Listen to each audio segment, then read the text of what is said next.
Okay, so welcome everybody. My name's Jules Saville and I'm one of the vice chairs of the British Chamber. I'm also on the People in Leadership group. We've got a number of a number of people from the People in Leadership group here. My day job is that I'm a coach and a trainer in communications and leadership and mindset, which is one of the things we're talking about today. And I'm very pleased to be working with Lene Pedersen, who is going to introduce herself. Hi, Lene. Hi, Jill. Thank you. So, hello, everyone, and also warm welcome from me. I'm Lene Pedersen, and as Jill already mentioned, I'm part of the People in Leadership group as well. And I do work for MindFirst, and this is a change management company, so it's all about change, which this topic is also about. And I'm also a coach, specifically with regards to the growth and leadership and engagement and happiness at work. So welcome, we're really excited to have you. Thank you, Lene. So we're grateful that you've all joined, and this topic I think is going to be relevant to you because we're going to talk about our brains in the confinement that we are experiencing. This is the second in a series of online events called BCC Live. The Chamber has taken this opportunity to move forward and start to do online events, and there's always an opportunity when there's a challenge. We're going to be interactive, so please be ready to participate. And we'll take about an hour. We're going to try and get to as many of your points as we can. I'm just going to pass over to Lene so that if you're new to Zoom, she's going to give you some tips. Yes, exactly. Regarding Zoom, just before we get started, it's very important that when you're not speaking, that you please mute yourself. And then, of course, you have to unmute yourself when you want to talk. Then, if you have a poor internet connection, it might help to turn off your video. And this will also be the reason for us. If we suddenly disappear and you only see our name, it's because we might experience a difficulty. Then we will be recording, as Jill just said, she found the recording button. So all the BCC Live events will be recorded. Then there's a chat box that some of you have already used. Here you will be able to ask questions and comment to everyone or also one-on-one. So please, we encourage you to use it. Then we will be using a poll. So if you're asked to vote, please do so. All the results will be anonymous, so there's no risk of your name appearing somewhere. And then we will be also using breakout sessions, and this is where you'll be randomly put into small groups to discuss questions that we will give. Now, this was the technical aspect. So shall we warm up with a poll? Or do you want to say something? Yes, we'll do the poll first. So we're going to launch this poll, and this is really to warm you up and get you in the mood of this webinar. So I will start launching it. As said, it's anonymous. It's a multiple choice. And here you can answer which of the questions that you feel are relevant for you. So during the confinement, have you experienced, felt of thought, a lack of control? Have you felt undervalued, that life is unfair, or cut off from friends and family, or unsure of what is going to happen, or maybe even all of the above? So I just give you a few minutes to submit your answers. I can see lots of coming in. This is very good. Just wait a few. We have 60% have voted. So, anyone else who wants to vote? Otherwise, we will share the results. A couple of seconds.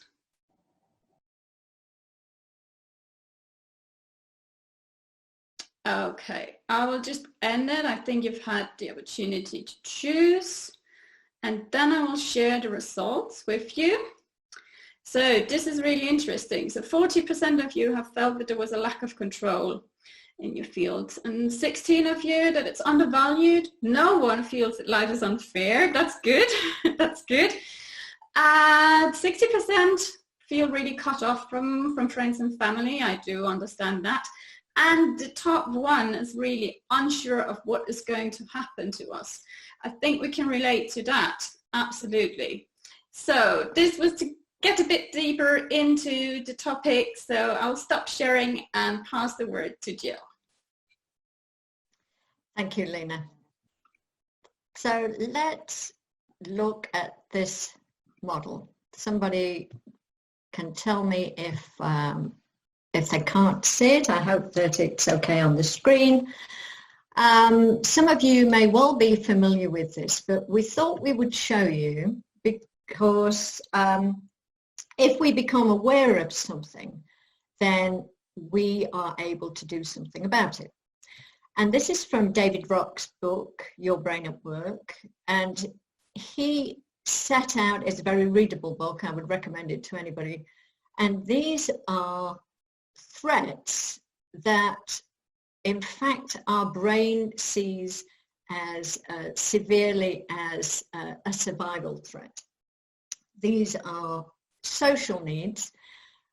And if you look on the left, you will see that our response to get away from a threat is bigger. We can imagine why it's bigger. Our brain has developed that way so that we can survive. And then on the right-hand side, you will see that the toward response to that is much weaker. So we have to work harder to calm down the threats and to go towards reward. And our brain is in this, the whole purpose of the brain is to calm down threats and to maximize reward. That's what it does. So what do these things mean then? Status, not just in terms of what level are you at work, but in how are you seen as a meeting? Do people listen to you? Do people agree with you? You might feel a loss of status if somebody disagrees with you. Then certainty. This morning when we were preparing for this meeting, and we were all trying to calm ourselves down, we've tried to do whatever we can to prepare so that there's a certain number of things that we're certain about. But of course, there's a lot of uncertainties that we can't control. Autonomy, we like to be in control. We like to be able to decide what hours we work, when we're on screen, when we're not.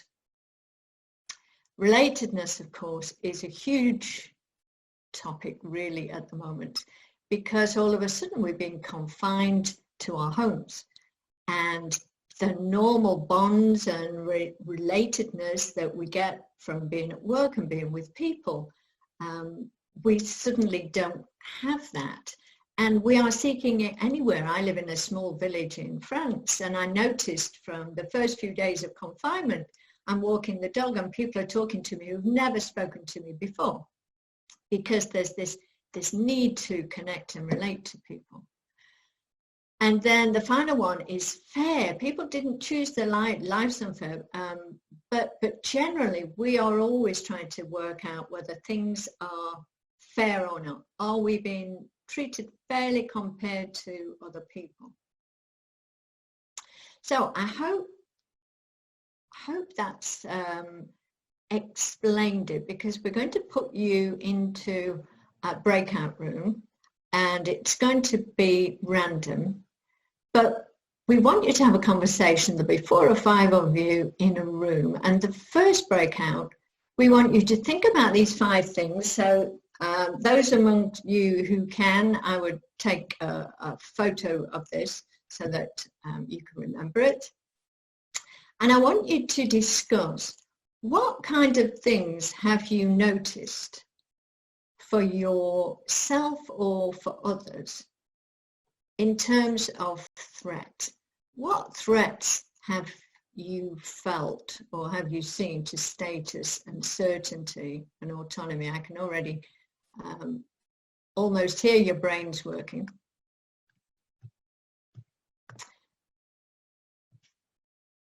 And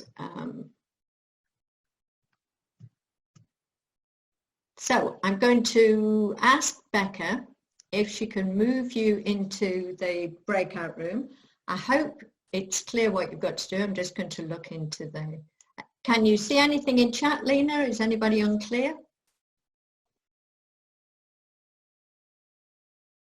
There is actually a question. Can you give a summary of the model again? So each of those components has a threat perspective and a reward perspective. So. Okay, I'm not going to talk from the reward perspective yet because you'll be talking about that. But from the threat, then status can be to do with whether or not people are agreeing with you, loss of status in terms of going part-time, for example. Losing your job is a huge one. Certainty. At the moment, life's uncertain. When will the confinement end, for example? I don't want to give you too many because I want you to come up with your own. Autonomy. When do we feel not in control? What can we choose? What have we not been able to choose? Relatedness. What are the threats around relatedness at the moment? And then fairness. Is there anything that you see around fairness? Maybe the rules that have been brought out to do with the confinement. Okay, so I hope that that's clear. Becca, can you put people into the breakout room, please? Okay, I don't want to spend too long on these threats because really the whole point of this is that if we can recognize when our brain starts to feel anxious and sad and there's just something unsettling, we try to find what it is and we work it out. So I'm going to ask Lena, I'm going to start sharing the screen again for the slides, and I'm going to ask Lena if she'll come back. I'm here. Good. I was hoping you'd not disappeared. So from current slide, these are just a few things that we thought of before you had the conversation. And I think we've mentioned all of those. So, Lena, rewards. Rewards, exactly. So Jill has already described the model to you, and also you've discussed all those potential threats in the different breakout rooms. But for all of the elements in this SCARF model, when there's a threat, there is also a way of turning it into an opportunity. So this will help the brain feel better about a certain situation. So it's not always easy to make such a switch and see the good in a maybe rather at first negative situation. And this is why I want to introduce you to another model that might help you to see a different perspective. And that's the circle of influence. So the next slide, Joe. Yes. So now it has changed. Perfect. Thank you. So the circle of influence is very interesting because it shows in the middle of what you have all in control. So this means what you can do something about. Then you have the circle of influence that is outside of your control. It's something that you can influence but might not be 100% in control of yourself. And this is a very elastic part of the circle. And then the outer circle is all that is in your concern, but you do not have a direct control or influence on. This means that here you have to let go, and you have to understand that this is really where the work is very hard to do for the brain, because it's often related to all those threats like fear or uncertainty, that we have, or a lack of autonomy feeling, or that we feel cut off from the world or something. So the only thing that you have to focus on in that circle is really how you focus on it and how you react to it, so that it will never maybe become part of your 100% control, but you can control your feelings around it. And this is where then in the two inner circles, you have to work in order to find a way to deal with the reality and try to expand out. So for example, in this situation, I'm giving the status example. Some people have unfortunately, due to the crisis, lost their job. Now, this is something that is out of their control, and it doesn't make them a less good person from a status point of view. They still have their friends and so on, but they might need to switch something in their brain so that they can start being proactive, taking action, and see how they can influence this situation in particular. This can be then to change their LinkedIn profiles, or to start searching, reconnecting with other people and so on. So this is just one example. Another one is, for example, today it's raining.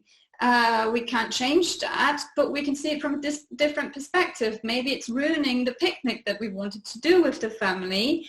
However, it's good for the nature because it hasn't rained for weeks. So there's always somehow a way to switch the brain and see how can I control my feelings. And very famously, Viktor Frankl, he always said, whatever the circumstances, we have the freedom to choose our attitude, and this cannot be taken away from us. So this is what we're going to do also with the SCARF model. We're going to look at the opportunities, so how we can switch and see, okay, it might be a threat in one way, but how can we control and influence the situation and make the more positive out of it. So we will go into breakout rooms again. And there you will be discussing what rewards or opportunities, depending on what word you want to choose, that you can think of for yourself and for others. And think again about the status, the certainty, the autonomy, relatedness, and the fairness. So now we have to switch our brain into a positive mode. We shared a slide that we had prepared, and I think quite a lot is summed up on that one. Exactly. So yes, I mean, lots of them have already been discussed. You've been very creative with the things of focusing on what you can control and influence yourself. So this is excellent. Jill, I think I'll let you continue, because I know you have some good insights. Okay, so thank you for the conversation on the rewards, because it's really important that we focus our brains on the rewards. We try to always be optimistic. So there were a few things that we thought of for you to take away. So the first one, if you're a manager or a leader, then please trust your people and in fact ask them what they need. People are all different. Some people, like my son, were born to be in confinement. He loves to be alone. He could be alone all day, every day. Other people need you to check in. So ask people what it is that they want. If you are feeling anxious, then think about the 5 things that your brain needs and treats as survival threats, and try to change them. Make the best of your time. Control what you can control. I coach many people who, when they become unemployed, they can spend 6 months being unemployed, and when they're back at work, the attic was not cleared out, or all these jobs that you think you will do if you're at home, you don't get around to. So focus on what you can do. Make the best of your time. I want you to think as well of, if you go 6 months into the future, because sometimes when we're in the middle of things, we can't see. if you go 6 months into the future and look back on this time, what are the trends, in fact? What are the opportunities that you see? Just try and have a high-level view. And then remember the circle of influence and let go what is outside of your control. And in fact, I cannot read the bottom slide because I have issues with my, there we are. Trust yourself. I put this on there because there are many people who I talk to who feel a bit micromanaged, and it's okay to trust yourself. It's okay to take a break. It's okay to have your own routine. You need autonomy. So don't be led by what everybody else is trying to get you to do. I hope that makes sense. Just let me look. I can see people are talking in chat. They want to go out on walks together, which is absolutely super. They're connecting through our webinar, Jill. Connecting through the webinar, trying to plan some relatedness. Okay, which is great. So let's go to the last slide. And I think this is you, Lena. Yes. So Jill and I, we really want you to take action because this is a typical thing of a coach. We want you to think of one action that you can commit to that will make a positive change or difference for you, your way of thinking and your day. So this is really one first step in rewiring your brain. Maybe be courageous. If you want, you can unmute yourself and let us know what it is that you want to commit to, or you can write it in the chat. It's really a powerful exercise, and it's something that we even do daily ourselves, and we even hold ourselves accountable for it, Jill and I. So please do share with us, or unmute, or in the chat. It would be exciting to think of one positive thing we can do. Exercising. Great, Claudia.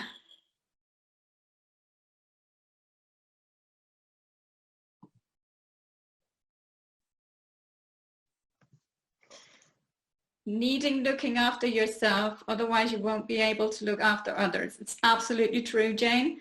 I can really say yes to that one. And there, mindfulness or meditation or yoga, exercising, a lot of things. Contact one friend per day. Great, Paul. That's a good one as well, in order to stay in touch. Reach out to people in the world. Yeah, reconnect with people you haven't talked to.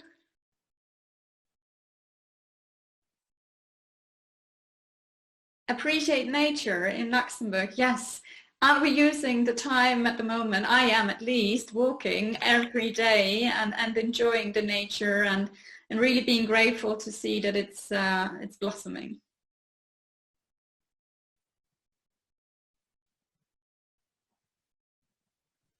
Other commitments. Join a webinar like this every day. Thank you, Andrew. We can't do one every day. We'll be busy. Read more books. Yes. Take the time to slow down and read books. Keep good habits that we have adopted. Don't fall into the bad habits that we might have had before. Absolutely, Jane. Yes. Keeping the team motivated by keeping an open ear to their worries. Yes. So thank you so much for your attendance. Thank you for your participation. It might have been slightly different to what you were expecting. We didn't want to do a webinar. We wanted to do something that we could connect and interact with people. This is the way that the People in Leadership group like to work. So I hope you enjoyed it and you can get more used to it in the future. The next event for the British Chamber is on the 7th of May. It's a tax webinar. And then I know that we've got something from the legal group in one of the next 2 weeks, and we're hoping to do a big networking session certainly in the next 3 weeks. So look out for that. So thank you all very much for your time. Thank you.